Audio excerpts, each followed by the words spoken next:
दोस्तों नमस्कार। Recently social media पर यह खबर जोरदार चली कि अब भारत से बाहर जाने वाले हर व्यक्ति को टैक्स क्लियरेंस सर्टिफिकेट लेना पड़ेगा। तो आम आदमी जनरली ये भी नहीं समझता कि टैक्स क्लियरेंस सर्टिफिकेट क्या होता है या इसकी क्या उपयोगिता है, क्या ये टैक्स क्लियरेंस सर्टिफिकेट लेना जरूरी भी है या नहीं, या किन परिस्थितियों में ये टैक्स क्लियरेंस सर्टिफिकेट लेना पड़ेगा। विशेष रूप से तब दोस्तों, जब नया इनकम टैक्स एक्ट 2025 लागू हो चुका है, जब नए इनकम टैक्स रूल्स 2026 लागू हो चुके हैं। तो क्या ऐसे में वास्तव में भारत से बाहर जाने वाले हर व्यक्ति को, अपन तो मान लेते हैं यदि आप इंडिया से बाहर जा रहे हैं, आप इंडियन रेजिडेंट हैं, क्या अब आपको इनकम टैक्स डिपार्टमेंट के पास में कोई टैक्स क्लियरेंस सर्टिफिकेट लेने की जरूरत पड़ेगी? आज की इस वीडियो से दोस्तों इसी इंपॉर्टेंट विषय पर अपने विचार या जो वास्तविक कंटेंट है वो रखने की कोशिश करता हूं।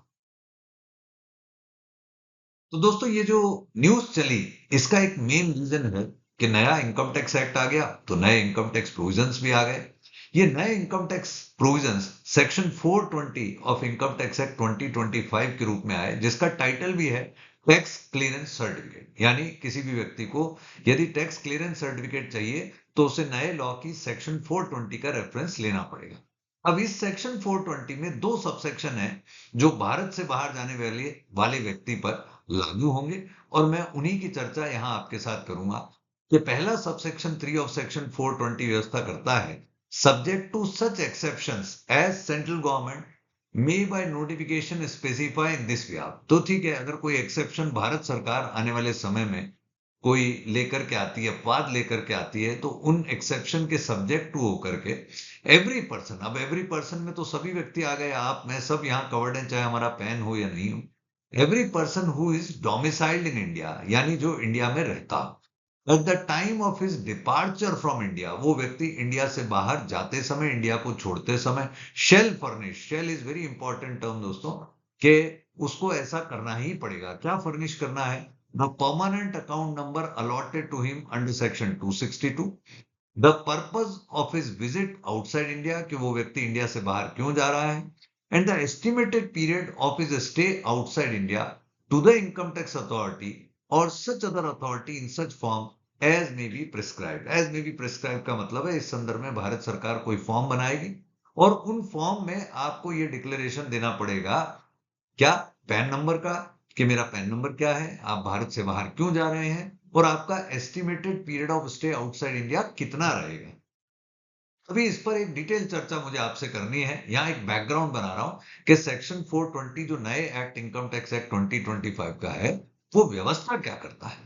Where no such permanent account number has been allotted to any person referred to in subsection 3 or his total income is not chargeable to income tax। अब एक वेरिएशन आया कि भारत से बाहर जाने वाला व्यक्ति है लेकिन उसके पास में पैन नंबर नहीं, या उसकी total income chargeable to tax नहीं है, और ही is not required to obtain a PAN, और उसको पैन लेने की भी आवश्यकता नहीं है। फॉर एन एग्जाम्पल, हम माइनर्स का ही केस मान लेते हैं कि कोई बच्चा है, वो भी भारत से बाहर जा रहा है, क्या वो भी कोई टैक्स क्लियरेंस सर्टिफिकेट लेगा, कोई डिक्लेरेशन देगा? Naturally answer should be no. Under this है such person shall furnish a certificate in such form as may be prescribe. लेकिन जो लॉ की लैंग्वेज है वो तो क्या बोल रही है कि जिसके पास में पैन नंबर नहीं है, या जिसको पैन नंबर अलॉट नहीं हुआ, या जिसकी total income chargeable to tax नहीं है, उसको भी, शेल वर्ड है, उसको भी एक सर्टिफिकेट ऐसे फॉर्म में जो भारत सरकार बताएगी उसमें जारी करना पड़ेगा, यानी इशू उसको करना पड़ेगा, या आप मान लीजिए अप्लाई करना पड़ेगा। तो क्वेश्चन तो गंभीर हो गया और इसका उत्तर जरूर समझना है। तो दोस्तों इसी सेक्शन 420 से पैदा होता है संबंधित इनकम टैक्स रूल, जो कि इनकम टैक्स रूल्स 2026 में रूल 228 के रूप में आया। अब इस रूल 228 में forms and certificate for the purpose of section 420 mention किए गए। इसका सब रूल 3 कहता है the information to be furnished by a person domiciled in India shall be in form 156। अब जरा ध्यान दीजिएगा, सेक्शन 420 के सबसेक्शन 3 में व्यवस्था थी उन लोगों के लिए जो कि इंडिया से बाहर जा रहे हैं, जिनके पास में पैन नंबर है, उनको तो फॉर्म 156 में एक इंफॉर्मेशन फर्निश करने की रिक्वायरमेंट लॉ ने सेट कर दी एज पर रूल 220।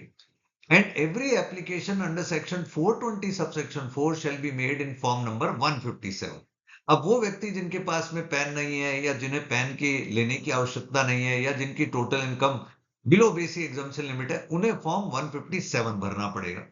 तो दो प्रकार के क्लासिफिकेशन आ गए। ऐसे लोग जो पैनधारी हैं उन पर 156, जिनके पास पैन नहीं है या पैन लेने की आवश्यकता नहीं है उन्हें फॉर्म 157 फिल करना पड़ सकता है। ऐसा इस रूल की रीडिंग से प्रतीत होता है। तो मेरे पिछले डिस्कशन से आपको एक आइडिया हो गया होगा कि साहब ये 156 फॉर्म बड़ा इंपॉर्टेंट है कि भारत से बाहर जो लोग जा रहे हैं उनको ये फॉर्म 156 भरना पड़ेगा। और मैं मान लूं ज्यादातर लोग यदि मेजर हैं, रिटर्न भरते हैं या उनका पैन है तो उन पर 156 लागू होगा। हाँ, बच्चों के लिए या ऐसे लोग जिनके पास पैन नहीं है उनके लिए 157 लागू होगा।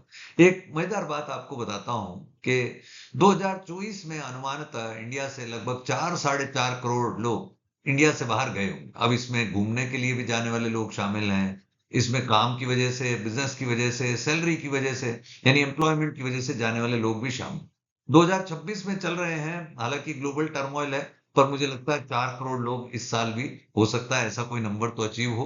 चलिए देखते हैं फॉर्म 156, इसका एक कंपैरिजन विजाविज पहले क्या लॉ था। Form for furnishing the details under section 420 subsection 3 of the act, ये बात मैंने पहले ही आपके साथ कर ली। 420 subsection 3, name of the person form as per IT rules 1962। पिछले रूल्स में दोस्तों एक ही फॉर्म था, चाहे आपके पास पैन हो या नहीं हो, फॉर्म 30। और नए रूल में ये फॉर्म 156 157 दो में आ गया। 157 अगला डिस्कशन भी करूंगा। कॉरस्पॉन्डिंग सेक्शन सेक्शन 230 सबसेक्शन 1 है पुराने लॉ में। नए लॉ में सेक्शन 420 सबसेक्शन 3। एंड यदि पैन नहीं है या पैन लेना जरूरी नहीं है, टोटल इनकम एग्जाम्पशन लिमिट से ऊपर नहीं है, 424। कॉरस्पॉन्डिंग रूल, पहले रूल 43 लगता था, अब रूल 228 लगता है। पर्पस क्या है? This form is an undertaking. ध्यान से समझिए सर, मैंने शुरुआत में बात करी थी कि जो भी व्यक्ति इंडिया से बाहर जा रहा है उसे एक टैक्स क्लियरेंस सर्टिफिकेट लेना पड़ेगा। अब साहब टैक्स क्लियरेंस सर्टिफिकेट का मतलब होगा कि आप अप्लाई करेंगे और आपको वो सर्टिफिकेट अथॉरिटी देगी। ऐसा कुछ भी नहीं है। सच्चाई ये है कि आपको एक अंडरटेकिंग देनी है। अंडरटेकिंग, अंडरटेकिंग यानी मैं घोषणा कर रहा हूं, तो मैं एक अंडरटेकिंग दूंगा अगर मेरे पर ये फॉर्म लागू भी है और ये घोषणा करके मैं इंडिया से बाहर जा सकता हूं। So this form is an undertaking to be furnished by person domiciled in India, leaving India, to be filed at the time of his departure. तो ये भी बता दिया किसको भरना है, इंडिया से बाहर जाने वाले को कब भरना है, डिपार्चर के time. Now it is a requirement under section 420 subsection 3 of income tax act and prescribed rule 228 of income tax rule 2026. Who should file? Person domiciled in India, leaving India, subject to exception notified. ये exception जानना बहुत जरूरी होगा कि क्या कोई exception इस प्रकार के संदर्भ में भारत सरकार ने ऑलरेडी नोटिफाई कर दिए। मेरे हिसाब से अभी जब मैं अप्रैल 2026 में ये वीडियो बना रहा हूं, अभी के लिए ये एक्सेप्शन कोई ऐसा नोटिफाइड नहीं हुए। हो सकता है आने वाले टाइम में ऐसे कोई एक्सेप्शन हमें देखने को मिले जिसे भारत सरकार अधिसूचित करे।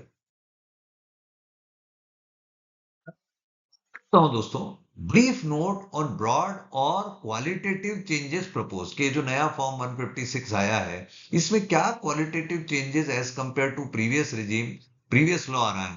की अपडेट्स इंक्लूड द फॉलोइंग। ये सब मैं इनकम टैक्स डिपार्टमेंट की ऑफिशियल वेबसाइट से डेटा लेकर के आया हूं। की updates include the following: standard template for personal detail, कि आपका एक स्टैंडर्ड टेम्पलेट बनाया जा रहा है पर्सनल डिटेल देने के लिए इन फॉर्म ऑफ फॉर्म 156 और 157। This form is currently manual and applicable to those having PAN taxable income as well as to those not having PAN or no taxable income. तो अभी जो फॉर्म जिसकी मैंने पीछे आपके साथ चर्चा करी, फॉर्म 31C है शायद, वो मैनुअल फॉर्मेट में था। अब क्या कुछ चेंज है? This is now propose to be an e form. अब इस फॉर्म को ई फॉर्म में, यानी आपको कहीं डिपार्टमेंट जाने की जरूरत नहीं है, एक ई फॉर्म मिलेगा, ई पोर्टल पर मिलेगा, वहां जाके फॉर्म 156 फाइल कर दीजिए। The form is therefore split into two forms. One, Form 156, which is a simple declaration. Again, it is not a tax clearance certificate, it is a declaration for those with PAN. And Form 157 is a certificate or undertaking for those without PAN or without income chargeable to tax. ठीक है, form 157 certificate या undertaking माना जा सकता है। वो भी क्या है, कैसा दिखता है, अभी बात करूंगा। Details required from persons with no PAN or no chargeable income and the certificate from them removed as current form is split and these details incorporated into split form 157। तो ठीक है, फॉर्म 157 क्या है उस पर भी अभी हम आगे चर्चा करेंगे। यहां आपको एक भूमिका मिलती है 156 157, दो फॉर्म इस संदर्भ में आ रहे हैं। बात करता हूं दोस्तों कि फॉर्म 156 दिखता कैसे है। तो फॉर्म 156 आ रहा है रूल, नए रूल, इनकम टैक्स रूल 2026 के रूल 228 से संबंधित सेक्शन है 420 सबसेक्शन 3। ये भी आपने समझ लिया, जो पैन होल्ड करता है वो व्यक्ति देगा। किसको दे रहा है, आप इनकम टैक्स अथॉरिटी को ऐसा डिक्लेरेशन दे रहे हैं। क्या दे रहे हैं, I give below necessary particular age required in 420 subsection 3। अपना नाम, पिताजी का नाम या पतिदेव का नाम, देव वर्ड शायद सही ना हो यहाँ पर, permanent account number, address, contact details, country code and आपका मोबाइल नंबर, ईमेल आईडी। ये एक बेसिक डिटेल। इसी का दूसरा पोर्शन क्या है उस पर आगे चर्चा करता हूं। Name of the nature of business और प्रोफेशन इन इंडिया। आपका इंडिया में नेचर ऑफ बिजनेस प्रोफेशन क्या है वो ये फॉर्म पूछेगा। Purpose of visit outside India क्या है, estimated period of stay outside India कितना है, passport number, emergency certificate number, passport number, और यदि वो नहीं है तो इमरजेंसी सर्टिफिकेट नंबर की डिटेल आपको यहाँ इसी नंबर जिसको कहते हैं वो देना पड़ेगा। Date of issue, country where issued, place where issued, date etcetera. और फाइनली एक वेरिफिकेशन आपको करना है, I do hereby declare that the information provided above is true and correct to the best of my knowledge. I have not concealed any relevant facts। फिर यहाँ पर date और place करके आप आपके सिग्नेचर से ये फॉर्म, ये डिक्लेरेशन ऑनलाइन फाइल कर देंगे। मैं पुनः कहूंगा, कोई टैक्स क्लियरेंस सर्टिफिकेट नहीं है, एक डिक्लेरेशन है जो फॉर्म 156 में आपको ऑनलाइन फिल करना होगा। अभी तक ये भी मैनुअल होता।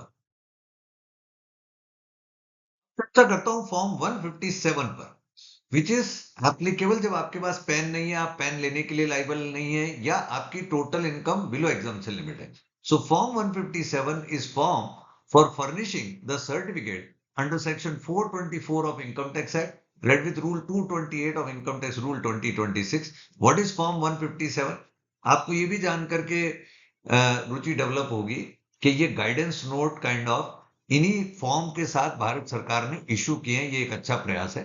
Form 157 is a declaration in the form of a certificate required to be furnished by the person domiciled in India before leaving India in certain specific instances। वो instances क्या आपने मेरे साथ पूर्व में समझी। It is to be filed at the time of departure. तो 156 157 में एक ही गैप है। लेकिन एक इंटरेस्टिंग बात और रखता हूं, 156 फॉर्म दोस्तों ऑनलाइन फाइल होगा, लेकिन 157 फॉर्म तो वो लोग भी फाइल कर रहे हो सकते हैं जिनके पास में पेन नहीं है। तो फिर ये फैसिलिटी मैनुअल भी चलेगी, इसमें ई फाइलिंग फैसिलिटी नहीं है, ई पोर्टल पर नहीं है, ये मैनुअल का काम है 157। Form 157 is applicable to persons domiciled in India before leaving India who do not possess a PAN, whose total income is not chargeable to tax under this act, or who are not required to obtain a PAN। ये बात हम पहले भी कर चुके हैं कि form 157 किन पर लागू होगा, ये क्लैरिटी यहां मिल गई in form of guidance note by income tax department. ये वहीं से मैंने पोर्शन उठाया। अब दोस्तों, अपनी आज की इस वीडियो का सबसे इंपॉर्टेंट पोर्शन आपके समक्ष रख रहा हूं, क्योंकि मेरे इस प्रश्न का उत्तर अभी भी नहीं आया कि क्या हर व्यक्ति को जो इंडिया से बाहर जा रहा है उसको फॉर्म 156 157 जिस प्रकार लागू है वो फाइल करना पड़ेगा। तो इसी गाइडेंस नोट में भारत सरकार ने क्या घोषणा करी, विशेष रूप से उन लोगों के लिए जिनके पास में ऑलरेडी पैन नहीं है या पैन लेने की आवश्यकता नहीं है, या जिनकी total income below exemption limit है। इट इज फर्दर क्लेरिफाइड, ये भारत सरकार क्लेरिफाई कर रही है, that form 157 does not need to be filled out by every domiciled person before leaving India, but only by the person as specified by CBDT by instruction number 1/2004 dated 5 फरवरी 2004। बहुत important है sir कि CBDT का एक instruction number 1/2004 5 फरवरी 2004 का है। उसमें जिन persons को declaration देने के लिए कहा गया पुरानी स्कीम के अनुसार, उन्हीं से डिक्लेरेशन फॉर्म 157 में एक्सपेक्टेड है। यानी अब अगर मैं कहूं कि ऐसे लोग जो पैन नहीं होल्ड करते और आगे की दो कैटेगरी में जो डिस्कस करूंगा उनमें भी नहीं आते, उनको फॉर्म 157 का सर्टिफिकेट या डिक्लेरेशन देने की कतई आवश्यकता नहीं है। इससे आपको काफी राहत की सांस मिलेगी। पहला, where the person is involve in the serious financial irregularities, and his presence is required for investigation of cases under Income Tax Act 1961, Income Tax Act 2025, or Wealth Tax Act, and it is likely that a tax demand will be raised against him. अब समझिए हर कोई तो इस category में नहीं आएगा. दूसरा, where the person has direct tax arrears exceeding rupees 10 lakh and said tax demand has not been stayed by an authority. तो जिस पर 10 लाख से ऊपर की टैक्स डिमांड है डायरेक्ट टैक्स में यानी इनकम टैक्स में, और जिसने कोई स्टे ऑफ डिमांड भी नहीं लिया, फिर उसको ये फॉर्म फिलअप करने पड़ेंगे. और मुझे लगता है ये फॉर्म 156, 157 फिर उस सूरत में दोनों के लिए लागू होंगे. हाँ, यदि आप मेरे से ये पूछे कि ऐसा ही कोई गाइडेंस नोट फॉर्म 156 पर तो नहीं दिया गया. अब फॉर्म 156 की फैसिलिटी ऑनलाइन है. प्राइमा फेसाई तो मैं मानता हूं कि फॉर्म 156 भी कलर इन्हीं दो सिनारियों से ले, लेकिन इस विषय को सीबीडीटी को क्लियर करना चाहिए कि क्या हर व्यक्ति जो कि पैन होल्ड करता है, आईटीआर भरता है, इंडिया से बाहर जा रहा है, क्या उसको फिर फॉर्म 156 भरना होगा? प्राइमा फेसाई मेरी ओपिनियन तो वहां भी नो है, अनलेस इस तरीके के सर्कमस्टांसेस फिट बैठे तो. लेकिन आने वाले समय में मैं आशा करता हूं कि CBDT, central board of direct taxes, इस विषय में पर्याप्त क्लैरिटी करदाताओं के गाइडेंस के लिए उपलब्ध कराएगी. दोस्तों यहां बात करता हूं कि फॉर्म 157 कैसा दिखता है. हमने 156 का प्रारूप तो देखा. देखिए form number 157, rule 228, form for furnishing certificate. इसका नाम डिक्लेरेशन की जगह सर्टिफिकेट दिया गया है as per section 420 subsection 4 of new income tax act. I give below the necessary particular as required under 424. अपना नाम, पिताजी का नाम, पति का नाम, पैन, एड्रेस, कॉन्टैक्ट डिटेल, आपका mobile number, country code with number and email ID. अभी इसी में आगे क्या पोर्शन है वो भी रखता हूं. What is your nature of business or profession in India? What is the purpose of visit outside India? ये 156 जैसा ही फॉर्म लग रहा है. Estimated period of stay outside India, passport number या ईसी नंबर डिटेल, जिसमें date of issue, country where issued and place where issued भी आपको fill up करना पड़ेगा. पर ध्यान रखिएगा फॉर्म 157 इज मैनुअल. अब यहाँ 156 में 157 से एक फर्क आ रहा है. क्या आपसे जो कि पैन नहीं होल्ड करता उससे एक सर्टिफिकेशन मांग रहे हैं. क्या I hereby certify that no permanent account number has been allotted to me under provision of section 262 और provision of income tax act 1961. My total income computed in accordance with provision of this act is not chargeable to tax. I am not required to obtain a PAN number under the provision of this act or new act. और उसके बाद में verification है, I so and so do hereby declare information provided above is true and correct to the best of my knowledge. I have not concealed any relevant facts, date, place, and finally your signatures would prevail. तो 156 के comparison में 157 एक next level है, परंतु हर किसी को 157 नहीं भरना, ये बात समझना बहुत आवश्यक है. और 156 पर क्या क्लैरिटी हम एक्सपेक्ट कर सकते हैं वो आने वाले समय में दिखेगी, ऐसा मैं मानता हूं. दोस्तों यदि बहुत सरल रूप में अपनी बात को रखूं कि कोई बच्चा इंडिया से बाहर ट्रेवल कर रहा है अपने पेरेंट्स के साथ और उसके पेरेंट्स भी ऑनलाइन ये खबर पढ़ लें कि साहब इंडिया से बाहर जाने से पहले एक डिक्लेरेशन फाइल करना पड़ेगा, तो मेरा मानना है कतई चिंता की जरूरत नहीं है. ऐसे कोई डिक्लेरेशन की वास्तविक व्यवहारिक आवश्यकता नहीं. हाँ, फॉर्म 156 और 157 में एक बेसिक अंतर आप पकड़ पाए होंगे कि 156 is required to be filed online e portal पे, और जो वो लोग भरेंगे जिनके पास में ऑलरेडी एक पैन नंबर है, जो रेगुलर रिटर्न फाइलर्स हैं, ऐसा मान लेता हूं. इसके विपरीत 157 वो कैटेगरी है जो यूजुअली रिटर्न भरने के लिए रिक्वायर्ड ही नहीं है या भरती भी नहीं. तो उन व्यक्तियों के केस में 157 कब लागू होगा, वो भी कुछ एक्सेप्शनल सर्कमस्टांसेस होंगी, जैसा कि दो मैंने यहाँ डिस्कस करी. जो 2004 का एक सीबीडीटी का क्लैरिफिकेशन मैंने रखा, तो उसी दृष्टि से आप इस न्यूज को समझिए. इस न्यूज से कतई डरने की जरूरत नहीं है. और यदि आप भारत से बाहर घूमने जाना चाहते हैं तो मुझे लगता है कि अभी भी कोई चिंता की बात नहीं है. हालांकि ग्लोबल टर्मोइल है, जब मैं ये वीडियो बना रहा हूं उससे बचते हुए अपनी प्लानिंग करें और निश्चिंत होकर के घूमने जाएं. आज के लिए तो यही मैसेज मैं देना चाहूंगा. Thank you. जय हिंद.